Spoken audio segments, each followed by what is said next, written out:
ये कहानी है जंगल में रहने वाले एक ठग की दो बेटियों की, जो जंगल से गुजरने वाले मुसाफिरों को छल कपट से लूटकर उनका कत्ल कर देती। पर फिर एक दिन एक ऐसा मुसाफिर आया जिससे उन सब की जिंदगी बदल गई। एक गुस्सैल राजा ने अपने पुत्र के किसी दोष के कारण उसे देश निकाला दे दिया। राजकुमार ने दुखी मन से अपने गुजारे के लिए 4 लाल और कुछ स्वर्ण भी अपने साथ ले लिए और भरे हृदय से अपने पिता का महल छोड़ दिया। चलते चलते वो जब शहर से कुछ दूर पहुंचा तो उसे एक साधु का आश्रम दिखाई दिया। राजकुमार उस साधु को दंडवत प्रणाम करके एक तरफ बैठ गया। जब साधु ने उसकी मायूस शक्ल और देह पर कीमती वस्त्र देखे तो साधु ने उससे पूछा, बच्चा तुम कौन हो और यहाँ कैसे आए? राजकुमार बोला, महाराज मैं राजा चंद्रगुप्त का पुत्र महेंद्रगुप्त हूँ। मुझे मेरे पिता ने देश निकाला दे दिया है, इसीलिए मैं परदेश जा रहा हूँ। रास्ते में आपका आश्रम दिखाई दिया तो मेरे मन में आया कि आपके भी दर्शन करता चलूं। साधु ने महेंद्रगुप्त की बात सुनकर कहा, वत्स तुम नेक इंसान हो और परदेश जा रहे हो, इसलिए मैं तुम्हें 4 बातें बताता हूँ। तुम उन बातों पर अमल करना। परदेश में ये बातें तुम्हारे अवश्य ही काम आएंगी। पहली यह कि परदेश में एक से भले 2 होते हैं। दूसरी यह कि परदेश में दूसरे के हाथ का बना खाना मत खाना। अगर खाना भी पड़े तो पहले किसी जानवर को खिला देना। तीसरी बात यह कि परदेश में किसी दूसरे की बिछाई हुई चारपाई पर मत सोना। अगर सोना भी हो तो पहले बिस्तर को अच्छी तरह झाड़ लेना। चौथी बात यह कि यदि कहीं शत्रुओं के फंदे में फंस जाओ तो जहाँ तक हो सके नरमी और ज्ञान की बातें सुनाकर अपना उद्देश्य प्राप्त करना। साधु ने कहा, मेरी ये 4 बातें हमेशा याद रखना। साधु की बातें सुन साधु को प्रणाम कर राजकुमार परदेश चल पड़ा। जब चलते चलते बहुत दिन बीत गए तो वह एक जंगल में पहुंचा। वहां उसने देखा कि एक चील एक कछुए के बच्चे को लेकर उड़ी जा रही है। संयोगवश बच्चा उस चील के पंजे से निकलकर गिर गया। महेंद्रगुप्त ने कछुए के तड़पते हुए बच्चे को देखा तो उसे बड़ी दया आई। उसने मन में सोचा कि इस बच्चे को पालना चाहिए। इस बच्चे को पालने से 2 बातें होंगी। पहली तो यह कि इस बच्चे के प्राण बच जाएंगे और दूसरी यह कि साधु द्वारा कही गई पहली बात भी पूरी हो जाएगी कि सफर में एक से भले 2 होते हैं और इससे बातें करते हुए दिन भी आसानी से बीतेंगे। यह सब सोचकर महेंद्रगुप्त ने बच्चे को अपने साथ ले लिया। अब सफर में उसके साथ वह कछुए का बच्चा भी हो लिया। कुछ दिन के सफर के बाद राजकुमार को एक अच्छा सा स्थान दिखाई पड़ा। उस स्थान पर पहुंचकर उसने कुछ खाया पिया और फिर कछुए के बच्चे से बोला, तुम यहाँ बैठे रहना, मैं जरा थोड़ी देर सो लूं। यह कहकर महेंद्रगुप्त एक पेड़ के नीचे सो गया। उसी पेड़ के ऊपर एक सांप और एक कौवा रहते थे। उन दोनों का यह दस्तूर था कि जब कोई मुसाफिर उस पेड़ के नीचे ठहरता तो सांप उसे डस लेता और कौवा उसकी आंखें निकाल लेता। नाग ने जब सोते हुए मुसाफिर को देखा तो पेड़ के नीचे उतरा और राजकुमार को डस लिया। सांप के डसते ही तुरंत राजकुमार के प्राण पखेरु उड़ गए। कुछ देर में जब कछुए की नजर महेंद्रगुप्त पर पड़ी तो वह उसे मरा देखकर बहुत घबराया और महेंद्रगुप्त के ऊपर बैठकर रोने लगा। तभी कौवा भी पेड़ से नीचे उतरा और ज्यों ही उसने महेंद्रगुप्त की आंखें निकालनी चाहिए त्यों ही कछुए ने झपटकर कौवे की गर्दन को मुंह से पकड़ लिया। कौवे ने बहुत जोर लगाया मगर कछुए ने उसे नहीं छोड़ा। तब कौवे ने सांप को पुकारा। कौवे की आवाज सुनकर सांप आ गया। उसने बड़े जोर से कछुए की पीठ पर डंक मारा परंतु कछुए ने अपना मुंह भीतर कर लिया। सांप ने कई बार कछुए की पीठ पर डंक मारा किंतु हर बार कछुआ अपना मुंह अंदर कर लेता। जब सांप का कछुए पर बस नहीं चला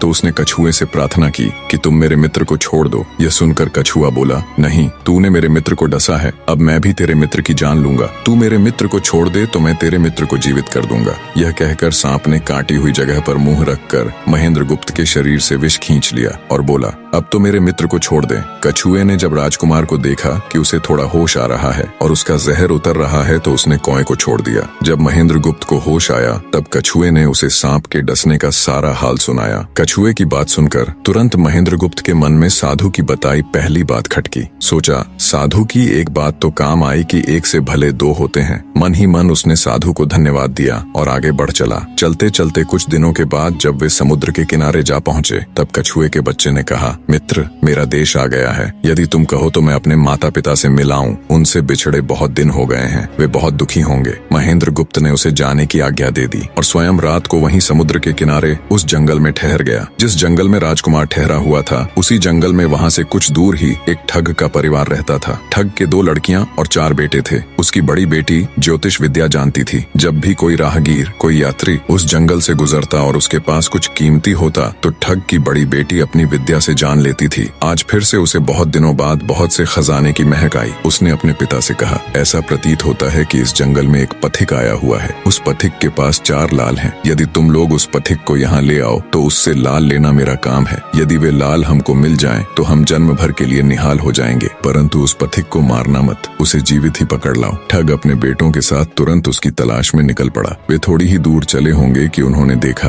एक आदमी एक पेड़ के नीचे सो रहा है। उसे देखकर उन्होंने सोचा कि यह वही पथिक हो सकता है जिसके पास लाल हैं। वे उसे पकड़कर ले गए और अपनी बड़ी बेटी के हवाले करके बोले, इससे लाल निकलवाना अब तेरा काम है। ठग की बड़ी बेटी ने पूरे आश्वासन के साथ कहा, तुम लोग चिंता मत करो, मैं इससे लाल निकलवा लूंगी। ठग की छोटी बेटी ने जब महेंद्रगुप्त को देखा तो वह दिलोजान से उस पर मोहित हो गई। पहली ही नजर में वो अपना दिल उस नौजवान राजकुमार को दे बैठी। भाइयों के डर से कुछ कह तो न सकी, लेकिन मन ही मन उसको बचाने की युक्ति सोचने लगी। कुछ देर बाद ठग की बड़ी बेटी ने खाना बनाया और उसमें जहर मिला दिया। वही खाना उसने महेंद्रगुप्त को परोस दिया। जब थाली महेंद्रगुप्त के सामने आई तो उसने खाने के लिए निवाला तोड़ जैसे ही उसे खाने को हुआ, तभी उसे साधु की कही गई दूसरी बात याद आई। उसने थाली में से थोड़ा सा भोजन निकालकर कुत्ते के सामने डाल दिया। जैसे ही उस खाने को कुत्ते ने खाया वो तुरंत मर गया। यह देखकर महेंद्रगुप्त ने भोजन नहीं किया। उसने अपने मन में सोचा कि साधु की दूसरी बात भी काम आई। अपनी इस चाल को असफल होते देखकर ठग की बड़ी बेटी को गुस्सा तो बहुत आया, पर वो अपने गुस्से को अंदर ही अंदर पी गई। उसने महेंद्रगुप्त के सोने के लिए पलंग तैयार करवाया और उससे कहा, जाओ पथिक, ऊपर के कमरे में तुम्हारे लिए पलंग तैयार करवा दिया है, अब तुम आराम करो। कई दिनों की सफर की यात्रा के कारण थका हुआ राजकुमार जब ऊपर आया तो उसे बढ़िया धुली हुई चादर पलंग पर बिछी हुई दिखाई दी। सोचा, जो हुआ सो हुआ, कई दिनों के बाद चैन की नींद तो सोने को मिलेगी। वो जैसी ही पलंग पर बैठने को हुआ तो उसे साधु की तीसरी बात याद आई कि परदेश में हमेशा बिस्तर को झाड़कर सोना। जैसे ही उसने बिस्तर को झाड़ा तो उसके होश उड़ गए। वो बिस्तर एक कच्चे सूत से तैयार किया गया था जिसके नीचे आग का कुआं था। महेंद्रगुप्त ने देखा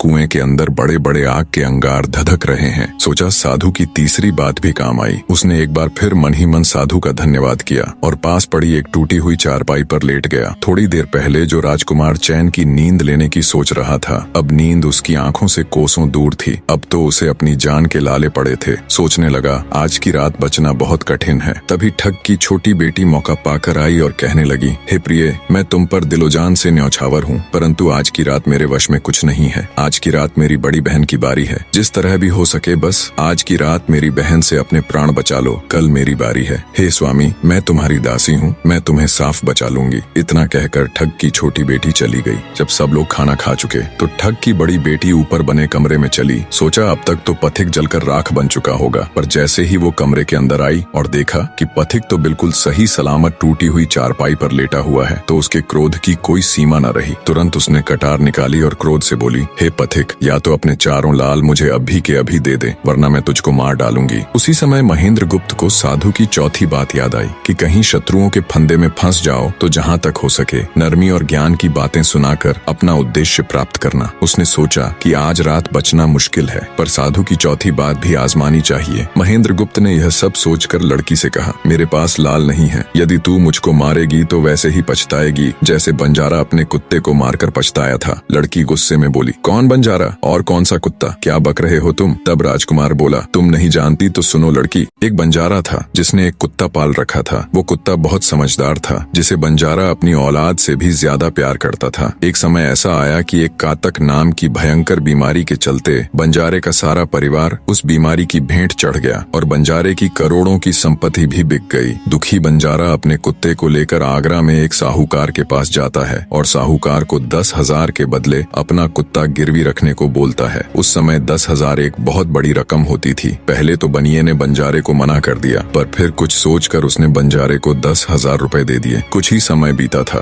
कि एक रात सेठ के घर डाकू घुस गए। बंजारे का कुत्ता सब हरकत देख रहा था। सोचा, भौंकूंगा तो परिवार के सब लोग उठ जाएंगे और ये डाकू उनका भी कत्ल कर देंगे। वो चुपचाप बस उनको देखता रहा। जब डाकू सेठ के घर चोरी किए हुए धन को लेकर चल पड़े तो कुत्ता चुपचाप उनके पीछे पीछे हो लिया। सेठ के पास इतना धन था कि डाकू उसे निकाल तो लाए, पर अब उनसे वो लेकर चला भी नहीं जा रहा था। दिन भी निकलने के करीब हो चला था। डाकुओं ने सोच विचार कर उस धन को एक तालाब के अंदर छिपा दिया। सोचा बाद में आराम से निकाल ले जाएंगे। कुत्ता डाकुओं की सब करामात देख चुपचाप वापस घर चला गया। सुबह हुई तो सेठ के घर कोहराम मच गया। पता चला कि चोर सारा धन निकाल ले गए। सेठ का रो रो कर बुरा हाल था। आसपास के लोग उसे दिलासा दे रहे थे। सेठ ने रोते रोते कहा, मैंने सुना था बंजारे का कुत्ता बहुत समझदार है, पर ये नमक हराम तो एक बार भौंका तक नहीं। तभी बंजारे का कुत्ता उस सेठ की धोती पकड़कर खींचने लगा। कुत्ते की हरकत देख पास खड़े एक समझदार व्यक्ति ने सेठ से कहा, सेठ जी, ये कुत्ता कुछ कहना चाहता है, हमें इसकी सुननी चाहिए। और सभी लोग कुत्ते के पीछे पीछे हो लिए। सबको लेकर कुत्ता उसी तालाब के पास पहुंच गया जहां रात को डाकुओं ने सारा धन छिपाया था,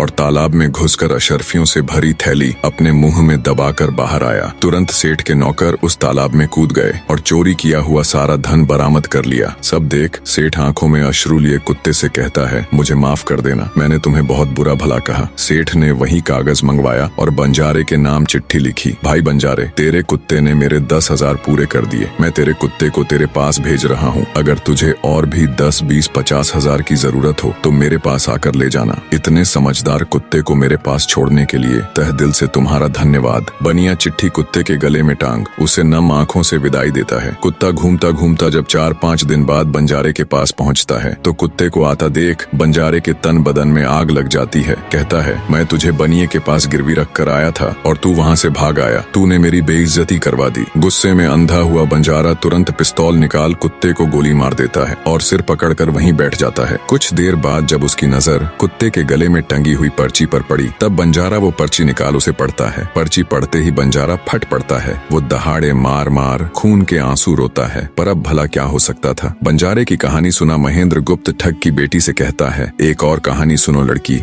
एक राजा के पास एक बहुत समझदार पढ़ाया हुआ तोता था। वह बड़ा चतुर था। एक दिन राजा तोते को अपने साथ गंगा स्नान को ले गया और उसको घाट पर बैठाकर स्वयं स्नान करने लगा। तभी तोते की नजर अमर फल पर पड़ी जो पास ही नदी में बहता हुआ आगे बढ़ा जा रहा था। वह उसको नदी से बाहर निकाल लाया और राजा के आने पर उसको वह अमर फल देता हुआ बोला, महाराज, यह अमर फल है, इसे खा लीजिए। राजा ने कहा, मैं अकेला अमर फल खाकर क्या करूंगा, अपने बाग में लगा दूंगा। जब इसमें फल लगेंगे तब सब कुटुंबियों को खिला कर अमर कर दूंगा। गंगा स्नान से लौटकर राजा ने वह फल माली को देकर कहा, इस फल को बाग में लगा दो। थोड़े ही दिनों में पेड़ फल फूल गया, उसमें फल लगने लगे। एक दिन एक फल पककर पेड़ से गिरा तो उसे सांप ने सूंघ लिया, जिससे वह जहरीला हो गया। अनजान माली वह अमर फल लेकर राजा के पास आया। राजा फल को देखकर बहुत खुश हुआ और कुछ सोचकर वो फल पहले कुत्ते को खाने को दिया। क्योंकि राजा बड़ा नीतिवादी और विचारवान था, वह जानता था कि बिना सोचे समझे किसी भी वस्तु को खाना ठीक नहीं होता। राजा ने ज्यों ही वह फल कुत्ते को खिलाया, कुत्ता मर गया। यह देखकर राजा ने क्रोधित होकर अपने तोते से कहा, बेईमान तोते, तू हमें जहर देकर मारना चाहता था। ये कहकर राजा ने क्रोध में आकर तोते को मार डाला और माली से कहा, इस पेड़ के चारों ओर घेरा डाल दो जिससे कोई इसका फल न खा सके। एक दिन उसी शहर में एक सास बहू में भीषण लड़ाई हुई। बुढ़िया घर से निकलकर कहने लगी, आज मैं राजा के बाग में जाकर जहर वाला फल खा लूंगी। ये कहकर वह बाग में आई और जैसे ही उसने फल तोड़कर खाया तो वह 16 वर्ष की युवती बन गई। जब राजा को यह समाचार मिला तो उसे सारा माजरा समझते देर न लगी। राजा को बड़ा दुख हुआ। वह कहने लगा,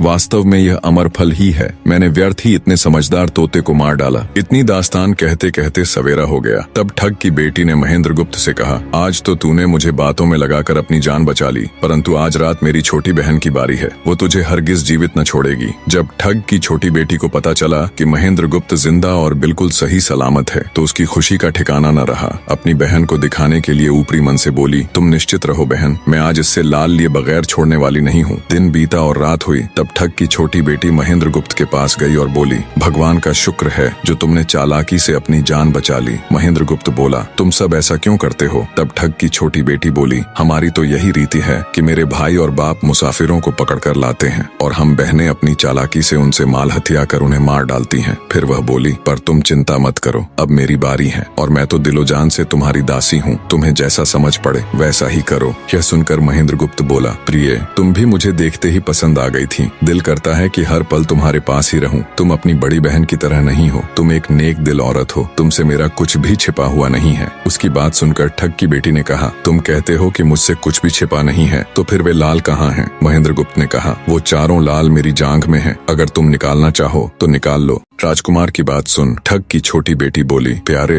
वो लाल तुम्हें ही मुबारक हो। मैं तो तुम्हारी दासी हूँ, तुम्हारे दर्शनों की प्यासी हूँ, मुझे तुम्हारे सिवाय और कुछ नहीं चाहिए। ये सुन महेंद्र गुप्त बोला, जो कुछ तुमने कहा है वह तो सब ठीक है, लेकिन ये प्यार और प्रेम की बातें सब धरी रह जाएंगी जब हमारे शरीर में प्राण ही नहीं रहेंगे, क्योंकि जब तुम्हारे बाप और भाइयों को इसका पता लगेगा तो हम दोनों की खैर नहीं। तब ठग की बेटी बोली, तुम चिंता मत करो, मेरे पास इसका भी उपाय है। आज रात को सबके सोने के बाद हम यहाँ से भाग चलेंगे और कहीं बहुत दूर रहेंगे जहाँ कभी मेरे भाई और बाप पहुँच न सके। महेंद्र गुप्त बोला, पर ये सब होगा कैसे? बोली, यहाँ से निकलने का एक ही उपाय है। मेरे पिता के पास 2 ऊँटनियाँ हैं, उनमें से एक तो दिन भर में 60 कोस चलती है और दूसरी दिन भर में 100 कोस चलती है। तुम उनमें से बड़ी वाली को खोल लाना, तब तक मैं हम दोनों के लिए कुछ धन बांध कर रख लूंगी। जब आधी रात हुई तब महेंद्र गुप्त ऊँटनी को खोलने चला गया। महेंद्र गुप्त ऊँटनी ले तो आया, मगर जल्दबाजी के कारण वह बड़ी के स्थान पर छोटी को ले आया। ठग की बेटी बहुत सा माल लेकर ऊँटनी पर बैठ गई और दोनों चल दिए। ऊँटनी जब चलते चलते 60 कोस पहुंची तो जंगल में रुककर खड़ी हो गई।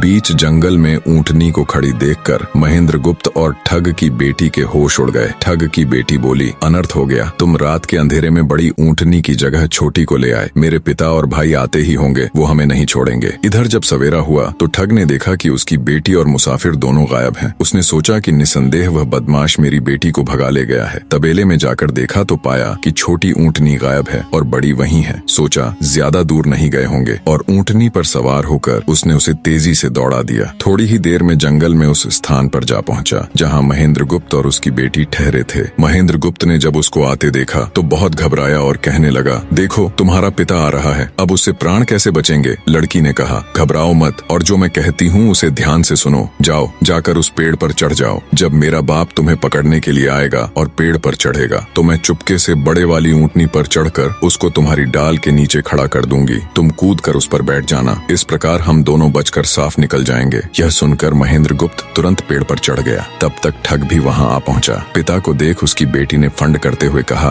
पिताजी ये दुष्ट मुझे धोखे से यहाँ भगा लाया, आप इसे छोड़ना नहीं। ये सुन गुस्से से तिल मिलाया ठग महेंद्र गुप्त को पेड़ पर चढ़ा देखकर ऊँटनी से उतरा और उसे पकड़ने के लिए पेड़ पर चढ़ने लगा। बाप के ऊँटनी से उतरते ही मौका देख ठग की बेटी ऊँटनी पर चढ़कर उसे महेंद्र गुप्त की डाल के नीचे पेड़ के पास ले आई। महेंद्र गुप्त तुरंत कूदकर उस पर बैठ गया। महेंद्र गुप्त के बैठते ही ठग की बेटी ने ऊँटनी को दौड़ा दिया। ठग हाथ देखता रह गया। ठग की बेटी और महेंद्र गुप्त कई दिनों का रास्ता तय कर एक शहर में पहुंचे और दोनों वहीं बस गए। वहां महेंद्र गुप्त ठग की बेटी के साथ आराम से दिन गुजारता रहा और जब उसके देश निकाले की अवधि पूरी हो गई तब वह उसको लेकर अपने राज्य चला गया और उसके साथ शादी कर हंसता खेलता जीवन व्यतीत किया।